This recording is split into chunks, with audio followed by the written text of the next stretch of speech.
어금니 크라운 치료를 했는데 거의 모든 과정을 위생사가 했습니다. 처음 간 날 의사가 조금 하더니 바로 위생사에게 넘기더라고요. 치료는 했지만 교합도 더 불편해졌고 옆 어금니가 부정교합으로 경사져서 모서리 부분을 씹으면 충격이 가해져 아파요. 참고로 15년 다닌 지인이 소개해줘 그 치과를 가게 됐는데 그때부터 위생사가 다 해줬대요. 치과의 보상 등 책임을 물을 수 있을까요? 라고 보내주셨습니다. 치위생사가 진료를 해준다. 이거는 불법인 것 같은데요. 책임을 물을 수 있지 않을까요? 네, 맞습니다. 치위생사의 업무 범위가 정해져 있어요. 그렇죠. 그래서 보철물 장착 시술을 직접 하는 건 당연히 안 되고요. 네. 임시 보철물 장착 시술도 담당 의사의 지도 하에만 가능합니다. 근데 질문 주신 분 내용 보니까 담당 의사가 처음에만 아주 조금 보시고 네. 이후부터는 모든 진료 과정에서 다 치위생사께서 하셨다면 당연히 명백하게 의료법 위반이 됩니다. 그래서 실제로 이런 의료법 위반 사건에서 5년 이하의 징역에 처하거나 5천만 원 이하의 벌금에 처해질 정도로 굉장히 중하게 다스리고 있기 그렇죠. 때문에 네. 예, 당연히 문제 제기하실 수 있습니다. 알겠습니다.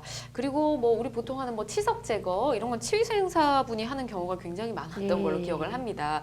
의사가 꼭 하지 않아도 괜찮은 걸까요? 예, 일단 의료기사 등에 관한 법률 시행령 제2조 2랑 6호에는 치과위생사의 업무 범위에 따라 규정을 하고 있는데요. 네. 이에 따르면 치석 등의 침착물 제거, 불소 도포, 그러니까 임시 충전, 임시 부착물 장착, 부착물 제거, 치아 본뜨기, 교정용 이제 와이어를 장착하거나 제거하고 그 밖에 이제 치아 및 구강질환 예방이나 이런 거 안내해드리는 부분은 치과 위생사의 업무 범위에 해당되기 때문에 네. 치과의사 지도를 받아 한다면은 이제 이 치석 제거는 전혀 문제가 없거든요. 근데 그 이제 외에 전적으로 이제 이렇게 크라운 같은 것을 최종 부착하는 것을 치과 위생사가 한다면 그건 의료법 위반에 해당될 수 있습니다. 그렇군요. 예. 뭐 본뜨거나 이런 것까지는 괜찮고. 예, 괜찮습니다.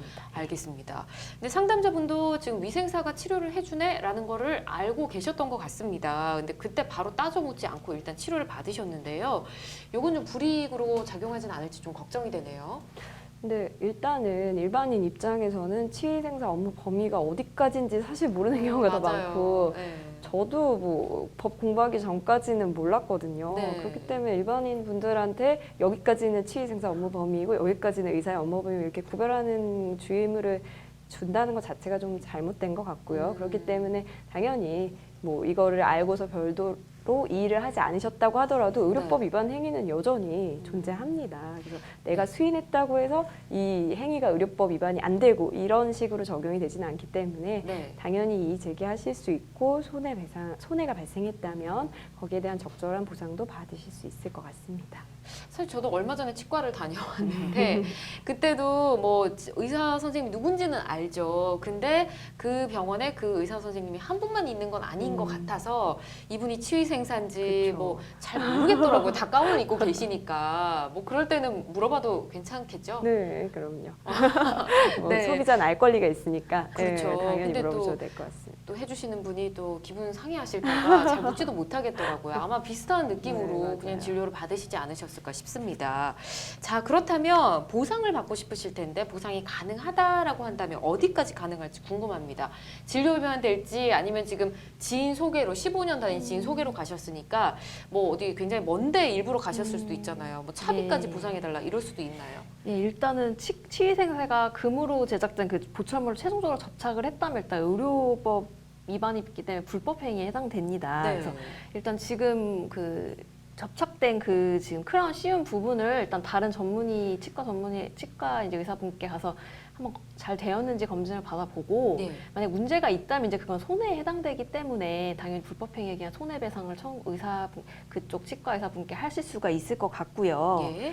그 부분으로서 일단 또 정신적 위자를 해야 되지 않겠습니까? 그래서 위자료도 당연히 발생할 수 있을 것 같은데 네. 위자료는 사실 또 큰 액수가 안 나오는 경우가 이제 법원에서는 많기 때문에 네. 일단 잘 협의를 하셔가지고 일단 뭐 명백하게 잘못된 부분은 맞으니까 그쪽 치과와 협의를 잘 하셔가지고 예. 아까 발생한 뭐 실비라든지 교통비 부분은 위자료에 잘 녹여가지고 조금 위자료를 네. 좀 잘 받으시는 게 일단은 좋을 것 같고요. 예. 일단은 지금 일단 저 치료 부분이 못 믿어온 부분이 있지 않습니까? 그렇죠. 전문 이제 치과 의사 분이 하신 게 아니기 때문에 네. 다른 일단 치과 전문의에게 그 보철 전문의에게 한번 이제 진료부터를 받아 치료가 잘 됐는지 일단은 문제가 없는지 손해가 발생한 게 있는지를 조금 먼저 검진해 보시는 필요가 있을 것 같습니다. 예. 알겠습니다. 일단 보상은 뭐 청구를 하면 다 받을 수는 있을 것 같은 느낌이고요. 자, 그렇다면 당장 어떤 조치를 취해야 될지도 좀 궁금하고 또 지인이 소개해 주셨다고 했는데 네. 이 지인한테 속상한 마음이 좀 드실 것 같기도 하네요. 일단은 뭐 지인이 소개해줬다고 해도 지인도 뭐 그런 의료법 위반을 알고 소개해주진 않았을 것 같아서 네. 지인한테까지 어떤 손해를 붓기는 쉽지는 않아 보이고요. 우선은 의료법 위반은 굉장히 막대한 피해가 발생할 수 있습니다. 전문 의료인이 아닌 사람이 의료 시술을 했을 때 그 몫이 고스란히 나 환자한테 돌아갈 수 있잖아요. 그래서 뭐 개인을 위해서도 있지만 좀 공익적인 측면을 위해서라도 꼭 보건복지부나 아니면은 관할 보건소에다가 민원 제기를 하시면 좋을 것 같습니다. 그래서 언제부터 언제까지 시술을 받았는데 당시 담당 의사는 없었고 네. 치위생사만 처음부터 끝까지 진료를 했습니다. 이런 식으로 민원 제기를 하실 수가 있고 민원인 보호가 되게 또 잘 되고 있습니다. 네. 그래서 이분의 개인적인 인적 사항이나 이런 게 아마 뭐 통치가 안 될 거니까 그런 부분은 너무 크게 걱정하지 않으시고 민원 제기를 하시면 좋을 것 같고 아까 서 변호사님 얘기해 주신 것처럼 손해배상 청구 소송 제기하셔서 잘못된 치료에 대해서 손해를 좀 전부하시면 좋을 것 같습니다.